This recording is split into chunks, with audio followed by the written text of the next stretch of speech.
Bam! Welcome in, much love. Trav here, rockin' Temur, Marvel, Deck Tech. What's the date? Preparing for Grand Prix Utrecht. It's like a week before the event, a week and a half. I'm starting to lock in on Marvel, which is maybe stupid, but I think it's a good deck, and we're going to talk about the list. I'm sure a lot will change in a week. The deck might even change in a week, but this is such a fun deck, and I'm also not telling you go out and buy these cards. I think it's a good deck for this tournament, probably. Again, I might adjust depending on what we see in the next week. I believe there's one more Grand Prix or SCG, and there will be the Grinders, which I always like to look out to get a read. But green black is just not my style. I have the deck. I've had the deck. I've played with it tons. Just not my style. Mardu is an insane fucked up deck, and is more my style, but is also just not quite my style. Jeskai Sahili, which we have right here, is more my style, but it just sucks. It's just bad. I mean, it top 8 at the Grand Prix. It does have a good black-green matchup, but I don't see Mardu going beneath 20% of the metagame ever this season. It's just too good. You can have a favorable Mardu matchup, but you can't hate it out. And with Jeskai, you're not going to get above like 30% for your Mardu matchup. And if your goal is to go like at a Grand Prix 9-6 or something like that, that's okay. But my goal is to go 13-2. So I need to win every match, basically.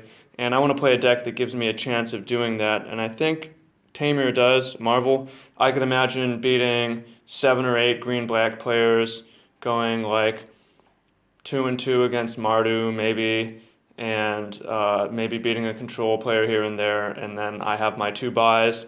In the top 8, that's always the goal. Again, I'm posting this after, so we'll see. Maybe I post it the day of the tournament. Maybe I post another deck tech of what I'm playing.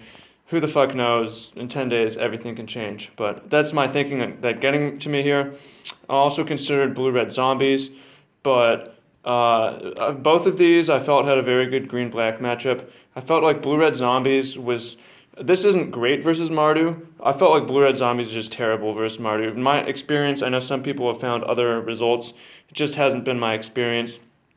This is also much better versus Sahili and versus Control than the zombie deck. You'd think the zombie deck is good, but it's just not.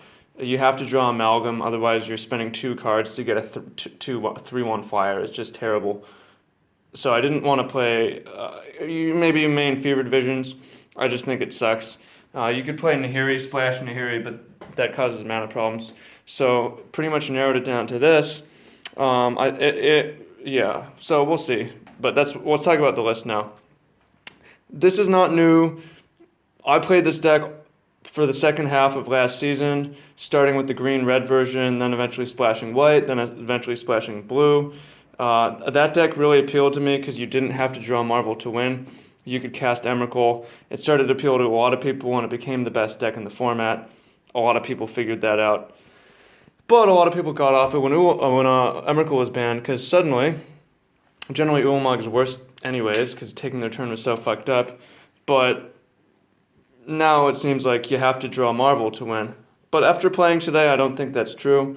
You can Chandra into Ulamog, Servant, Chandra, Ulamog, 7 lands. It's not really ideal, but generally taking 7 lands to cast Ulamog anyways.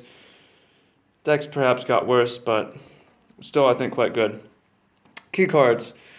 So the core, Marvel, you get 6 energy, you spin it for Ulamog, 4 and 4. 4 Whirler, 4 Rogue Refiner. I also won some games where I just made 1/1s and beat down with Chandra. These are key cards. Harnessed is so important at killing hearts and breaking up Snake Nut draws Servant. 3 Puzzle Nuts, 4th one in the board for Mardu. Maybe this should be 4 because every time I had it versus Mardu, I was super happy. And every time I didn't, I was really sad. So I think it makes sense to play the 4th. We have Attunes. We have Evolving Wilds. I'm going to try out a Lumbering Falls instead of the 2nd island. Cinderglade versus Game Trail. Game Trail made more sense before when you weren't trying to top deck an untapped 10th mana source. In Francais, how's this pronounced? Can you say it? Clairière de Scorie. We're here with Florian. Clairière de Scorie. Good enough. Exact. Yeah, it's better because it comes into play untapped for your 10th mana to cast Ulamog. 3 wilds, I think that might be one too many, even with the trackers. Almost everyone settled on 2 wilds with the trackers last season, so I don't see what's changed that makes the third make sense here. Maybe it does. I like that it makes energy. I like that it gets our double red. Chandra, had a lot of debate between Chandra and Nahiri. I think Chandra is the better card here because, well, it's nice to discard Ulamog. It's better to ramp into it. It sucks that Nahiri can't kill Heart of Kiran. This can't either, but at least this gives you card advantage. And Chandra Ultimate is way better than Nahiri Ultimate here. Nahiri Ultimate, you just hit for 10 and pick it up. Chandra Ultimate, you generally are going to win. So Chandra's better. As far as mana goes, you could very easily cut 2 mountains for a plants and something else. And we did that last season when it was all inbred mirror matches and Nahiri's Exile the Marvel, but that's not where we are right now. So Flex Thoughts. World Breaker, this is something we've been playing, and it's not really new, but a lot of people aren't doing it right now. I don't know why people are playing Elder Deep Fiend. I think Deep Fiend is great in the Zombies deck. It's great in the 4C Saheeli deck because that's a good beatdown deck. But if you're trying to Elder Deep Fiend for time, I think you're going to have a bad time. This deck does not want tempo. It wants to stabilize. World Breaker is pretty good at doing that. It can kill a Gear Hulk when you cast it. A blue Gear Hulk, even if they counter it. It can kill a green Gear Hulk and block what's left over. It can kill one flying vehicle. It can kill one flying vehicle and block the other. So it seems quite good. Other key card, Incendiary Flow. This is a flex slot. So basically, we had the feeling that black-green is generally you're going to win unless they have a nutty snake draw. And we just wanted more Harness Lightnings to kill Snake on turn 2. So, Flow it is. That's really the only option, the other one being Oath of Chandra, and Flow is clearly better. Although Flow is pretty bad versus Jeskai, where Shock would be better, so this is a flex slot that can be changed. Also, Flow is pretty decent versus Mardu, killing Scrounger, but I think Shock is just better because it's more efficient. And maybe Ko's Return is better. Maybe Aether Meltdown is better. But if we want to beat black-green, this is the way to do it. Flex slot. Let's talk about the sideboard. 4 trackers. So game 1s are like this, but I mean more than half the time we're having trackers in the deck. We're drawing extra cards. One of the nice things about this deck is removal is okay versus us, but it's not very good. I mean, they might kill a Servant. They're not really happy to spend removal on this. They don't really want to slow down to kill a Servant either on turn 2 or 3. It gives us more time to get one turn closer to Ulamog. So I just love doing that in Magic whenever possible. Not playing targets and then bringing them in when they change their deck. Black-green will transgress you on the second turn. And you have Marvel and Tracker in hand. And they're like, well, fuck. Why did I slow down? So a very good card. Versus black-green and versus any sort of mid-range, control, whatever. You know that. Access to counter spells. I'm not sure if these are the right ones. We have to work on that. 4th Puzzle Knot. This is going to be the 3rd World Breaker, probably. The card's just stupidly good. Another Haymaker versus control. And maybe versus Mardu, it would make sense to have 3 and 3 because World Breaker is very castable. Ulamog is a lot harder to cast. Shocks and Kozilek's Return to give us some more game versus fast decks. Kozilek's Return is an interesting one. It kills our own Servant and tokens and this. It's not very good versus green-black, like sometimes it is, but the stuff gets so big so fast. It's a dead card versus control.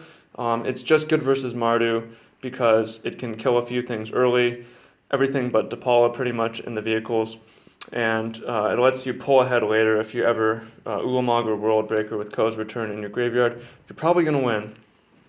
And then that's the deck. So it's a fun deck for at least these couple weeks.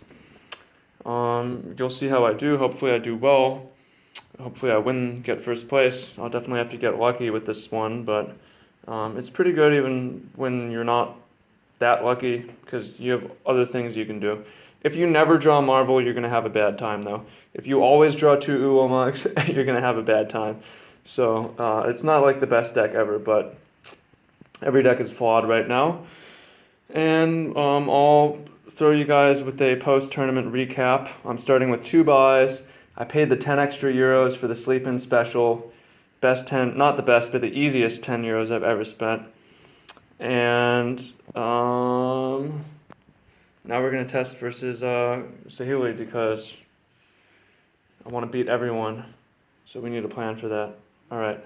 Much love. Face reveal. Magic for good. See you in the comments.